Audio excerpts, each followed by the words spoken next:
Los Angeles, 1970. A private training session in Bruce Lee's backyard. Two men face each other on the grass. One is the teacher who changed martial arts forever.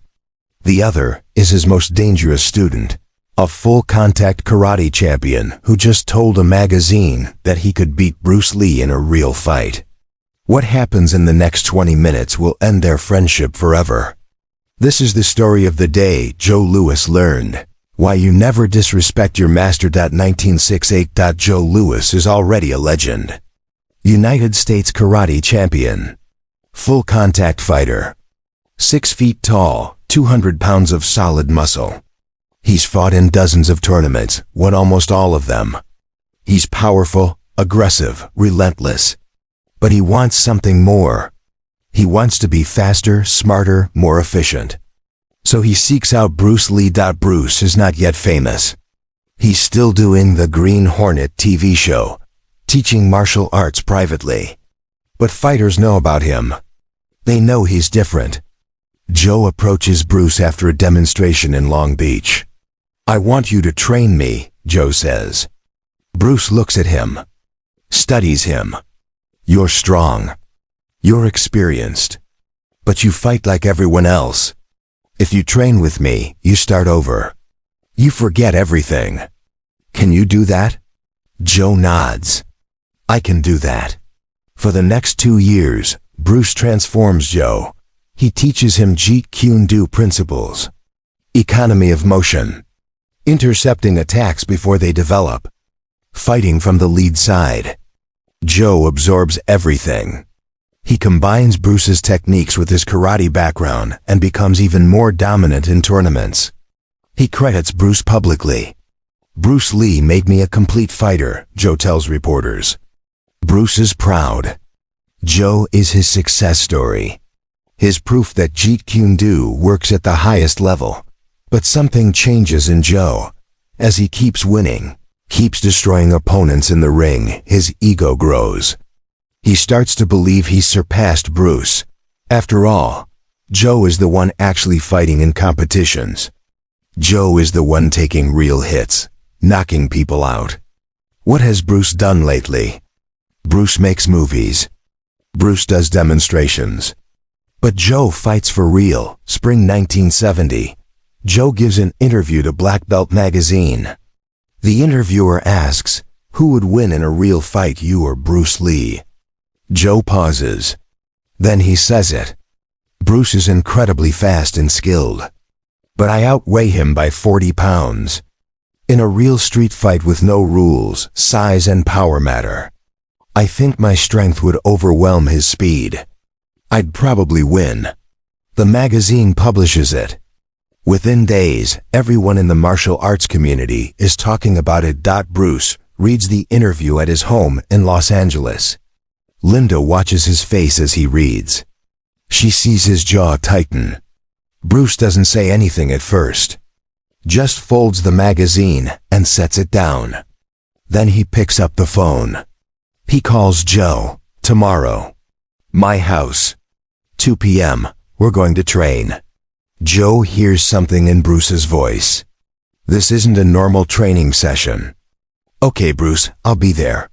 The next day, Joe arrives at Bruce's house in Bel Air. Bruce is waiting in the backyard. No students today.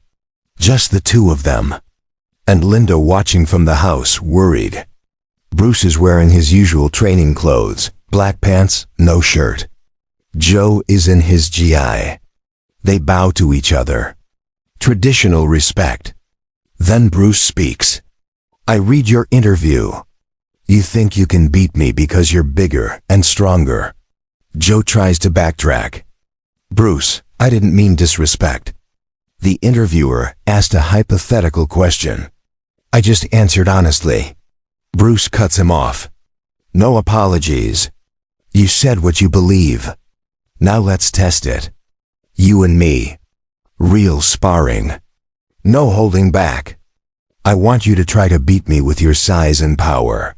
Show me I'm wrong." Joe looks uncertain. "Bruce, I don't want to hurt you. You're my teacher."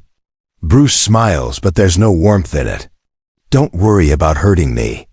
Worry about yourself. Let's go. They square up. Joe takes his fighting stance. He's cautious. He knows Bruce is fast, but he's never actually fought Bruce at full intensity. All their training has been technical, controlled. This is different. Bruce told him no holding back. Joe decides to test the waters. He throws a jab. Fast, powerful. Bruce slips it easily, counters with a back fist that snaps Joe's head to the side. Joe blinks, surprised. That was fast. Really fast. Joe resets. Okay, Bruce is quick. But Joe has been hit before. He can take it. He throws a combination, jab, cross, low kick. Bruce slips the punches and checks the kick simultaneously. Then Bruce explodes forward with a straight lead punch that catches Joe in the solar plexus. Joe's breath leaves his body. He backs up, gasping. Bruce doesn't wait. He follows with a side kick to Joe's thigh. Joe's leg buckles. He almost goes down. Joe is shocked. He's fighting at full speed, using all his tournament experience, and he can't touch Bruce. Every time he attacks, Bruce is already gone, already countering. And Bruce's counters hurt. They're not light taps. They're real strikes with bad intentions. Joe tries to use his size advantage. He rushes forward, trying to grab Bruce, trying to use his wrestling and strength. Bruce sidesteps, hooks Joe's leg, and dumps him on the grass. Hard. Joe gets up, frustrated. His GI is stained with grass. He's breathing hard. Bruce is calm, barely sweating. Again, Bruce says. Joe charges in more aggressively. He throws a heavy roundhouse kick aimed at Bruce's ribs. Bruce jams it with a knee, then sweeps Joe's standing leg. Joe crashes down again. Before he can get up, Bruce is on him, arm trapped, knee on his chest. You're done, Bruce says quietly. Joe nods. Bruce releases him and stands up. Joe sits on the grass for a moment, catching his breath. His ego is crushed. He just got completely dominated by a man 40 pounds lighter. Every advantage Joe thought he had, size, strength, competition experience, none of it mattered. Bruce offers his hand. Joe takes it, stands up. You understand now? Bruce asks. Joe nods. Yeah, I understand. I'm sorry, Bruce, I was wrong. But something breaks between them that day. Bruce proves his point, but the relationship is damaged. Joe continues training with Bruce for a few more months, but the dynamic has changed. The trust is gone. Joe no longer sees Bruce as just his teacher. He sees him as someone who humiliated him. Bruce no longer sees Joe as his proudest student. He sees him as someone who betrayed him publicly. By the end of 1970, they stopped training together. Joe goes on to have a legendary career in kickboxing and full-contact karate. He becomes one of the most dominant fighters of his era. Bruce goes on to become a global movie star. They see each other occasionally at events, exchange polite greetings, but they're never close again. The friendship is over. Years later, after Bruce's death in 1973, Joe is asked about that interview and what happened. By now, Joe's older, wiser, more humble. I said something stupid because my ego got too big, Joe admits. Bruce taught me the most important lesson that day. It's not about size or strength. It's about skill, timing, and understanding. Bruce was on a completely different level. I was a good fighter. Bruce was a master. I learned the difference the hard way. Linda Lee, Bruce's widow, later confirms the story. Bruce was hurt by what Joe said. Not just because it questioned his ability, but because Joe was his student. Bruce trusted him. That interview felt like betrayal.